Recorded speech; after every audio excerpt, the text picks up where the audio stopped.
All right, all right. Time for another casual conversation. Are we rolling?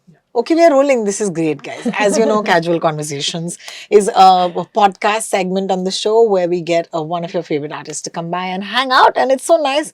Lisa, you came to hang out. This is awesome. It's crazy because I'm your favorite artist, and that's why I'm here. Absolutely, absolutely, absolutely. I mean, I'll be honest with you, Tarifa is a song that has still not left me, and I'm sorry to say that every interview for you is I'm plagued gonna with be that that. question. So I hope you're okay with that. Like, what was it like? No, not what was it like, but the truth is that, oh my It's God, a magic song. it is a magic song, and I feel like you have one of the most magical stories. And Yeah. you have truly the story that's the equivalent of, girls or boys going to diners in LA, waiting around trying to be noticed, and then someone's like, you're gonna be a movie star. That's what happened to Lisa Yeah, Mishra many, literally. many years ago. Except she didn't have to go to a diner. She had the internet, guys. Okay. Yeah. And then she dropped a version of Tareefan, which was her own. And then, of course, the rest is history. Wow. Yeah. I mean, I'm a physical form of manifestation in Manifestation. action. I But mean, here's my deal that that's the story only for the beginning. yeah. What comes after is the more interesting and the Yes. more stressful bit. Because I think once you become successful, there's more stress. Do you Oh agree with yeah, this? much more stress. I'm addicted to work. My therapist has a lot of issues with it. She's like, you are incapable of being in real relationships because your entire relationship is with your job. Yeah. Because I think what happens is, you're only given a moment. It's not that every day Rhea Kapoor is like, here's another song, Of here's another course. project. Nobody's gonna do that for you. You got a stroke of luck. After lots of years of hard work, it paid off. But then you have to keep making it pay off. Yeah. For Yeah. eternity, because now it's your job. Yeah. It wasn't this thing that you did for fun and then you can just go back to your normal life. I could have, and then I would be a data analyst. I'll still be, sitting at my desk and doing that job. But if I chose to be here, I have to. This is now my job. And you have to do this every day. Every single day.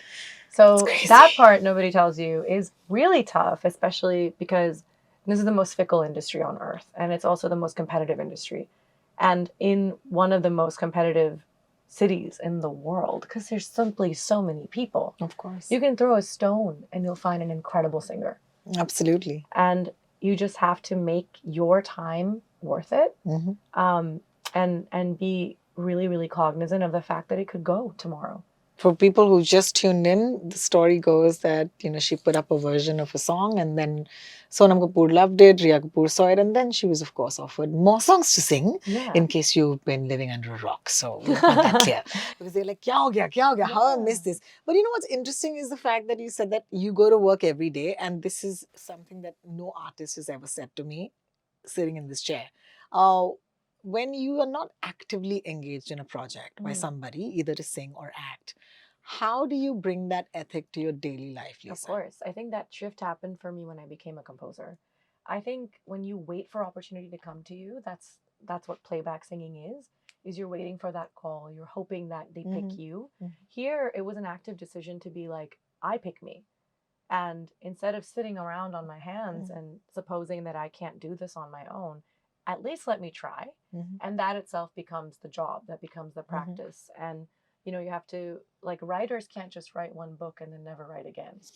They have to do the treacherous job of forcing themselves to write again and again and again.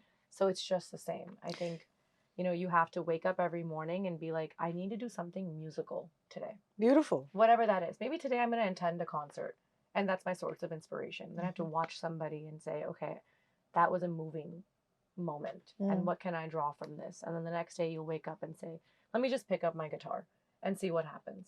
If nothing happens, it's fine. You put yourself to the test every day. And in your off season, you just have to improve your craft. Like right now, I'm not filming. Right. And luckily, we've announced season 2 for Royals a couple of days ago. Yes. But that work isn't starting for a while. Correct. And even Bay isn't filming until the end of the year. So what do I do in my free time? I called directors and asked if I could do theater. Because I don't have the privilege to just sit around and have things offered to me because I'm too young in the acting industry for that to happen. Who am I in the grand scheme of things? So in order for me to, improve my chops, let me get into these 100%. circles in theater and just 100%. learn acting. Call Akash.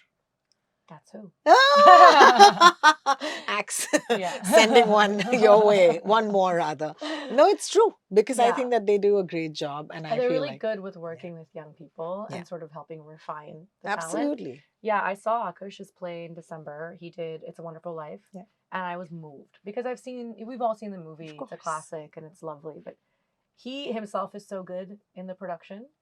And I have a big nostalgia thing.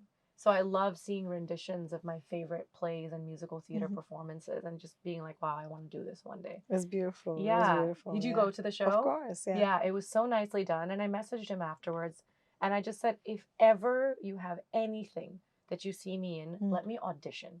Because I don't want to assume that you'll just give this to me. Not just that, I also feel like today's theater, I mean, this is casual conversation, so we talk about other things as well, right? Not just like आपका कौन सा गाना आ रहा है, इसके पीछे की inspiration क्या है. But what's interesting about the theater today is that because the economy is so creator led, there's a lot of creators who are actually writing pieces for themselves and getting these amazing ensembles together where they can all come and perform their pieces.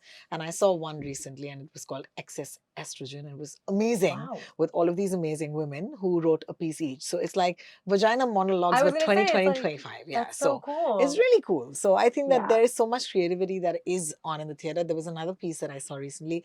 It's a theater piece called Mumbai Star, and I thought it was absolutely Oh, I amazing. missed this. I wanted to go. Man, it was so good because I feel like the vision that they have did not limit themselves to say, oh, this is a theater production. They were like, no, we're gonna like Broadway, we're gonna do film, we're gonna show you all of these things in those 2 hours. I love it. It's amazing. So yeah, so and nice. the thing is that I've said that I want to work with them. By the way, I'm not yet confirmed for this. Yeah, of course. But you just, of course. I mean, I'm just but like, this is part of the outreach. That's what. As an I artist, have to do the work.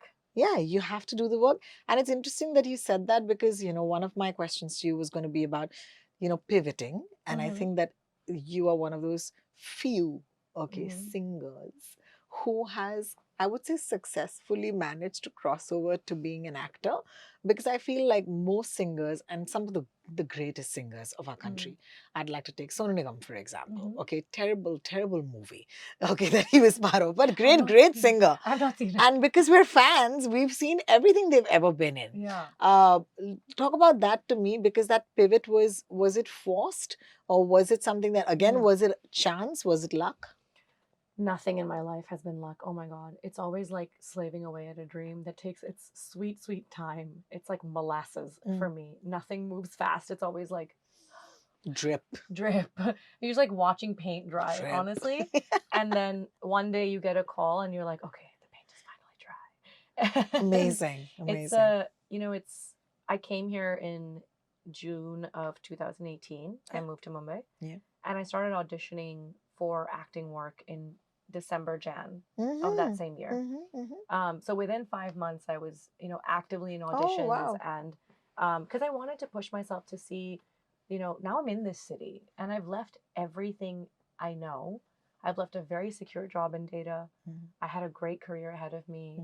And if I'm making a move, I need to have other things going. Because what if I come here and I make this one song and no composer wants to work with me again, or they don't think I have the chops when they have incredible other options. So I need to do other things. I need to expand myself. And there's a reason why it took me 4 years to get my first gig, because I wasn't good. I was going to go through the process of learning what acting is and what it is to have camera presence. The biggest challenge was changing this accent to be believable on screen as somebody who could, perceivably be from Mumbai or Delhi. How do I sound Indian while I'm speaking Hindi and while I'm speaking English? I didn't speak Hindi when I moved here. Yeah. We remember. Yeah, exactly. Yeah. So now then I had to be fluent in Hindi. Then I had to change my accent completely so that conceivably I'm from this place. That took 4 years. Amazing. Yeah. Amazing. So it's all, and I think it's just because I've had it, the hard way for so long in terms of my music, taking 11 years before Rhea happened to me. That's made me attuned to the fact that things don't land on your lap. Yeah. You have to work for it, and you have to do these outreach things. You have to, beg for a shot. 100%. And then you won't get it, by the way. It's not that you land your first acting gig and you're just given this thing. You have to wait, and there's a timing for all of this. Yeah, yeah. But I think it was a great wait because it ended with Call Me Bae. And with Veer, which was such a dream to be opposite him most of the time on screen. Yeah. I think the track that the two of you had was also very powerful. Yeah, it was a different undertone. Yeah. It was much more from serious. the entire show. Yeah. And I really liked the part that you played in Call Me Babe Thank because you. I just felt that there was something so real about representing working women on screen, guys. Thank you so much. Now 2 roles I've done like this. Yeah. Yeah. It's important. I mean, earlier we didn't have professions as women in like cinema. We were just there. We were there. We were in our nice saris in Switzerland. Very nice bows and saris in Switzerland, of course. But when you landed that gig, okay, was that was the first ever time someone said yes to you? Yeah, for the an first time acting I've ever gotten a yes. I've gotten so close so many times. Oh my God. Before that. And the reality of this industry, of any industry in the world in entertainment, is that numbers matter, visibility, popularity matters. So of course I've lost gigs to people who have stronger socials. But I actually don't necessarily think that's the only reason. And I think sometimes you're not the right fit for that thing. 100%. So I'm okay with it. It's like, that wasn't meant for me. Sometimes it's a numbers thing. Sometimes it's like, you might be a good actor, but this is not that role. They have sometimes just an image in mind. Of course. And some writers write with, I need this exact face. Yeah. So all of these things can happen. But I mean, the dream moment of getting a call from Dharma, as an NRI, that's like our whole thing. It's our entire personality is that, guys. We have one dimension, guys. We love Shahrukh. That's it. And we grew up on YRF and Dharma. So like my first acting gig being with Dharma is surreal. And walking onto a Dharma set and drinking from a Dharmatic mug and like sitting opposite a Dharma director in his Dharma cabin. It just was wild. Because when you get onto that floor of the building, and you see the huge Dharma written there. They have a very fun display on that floor.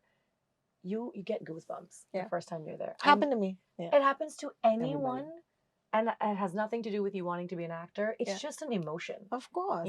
And then you see these, and it's the same thing when you enter YRF and you see all the posters of all the characters over time. You see Madhuri and you see Salman Khan and you see Shah Rukh, and you're just like, I'm here. They walk these corridors, and they have rooms outside their names, and I mean the names outside their rooms, and it's just so special. Our Royals launch was at YRF. I remember. And I was there. I walked that staircase, and I was like, this can't be real. Like, this is not my life. That is amazing. Yeah. Every day I'm just shocked and incredibly grateful that I get to do this thing. Awesome.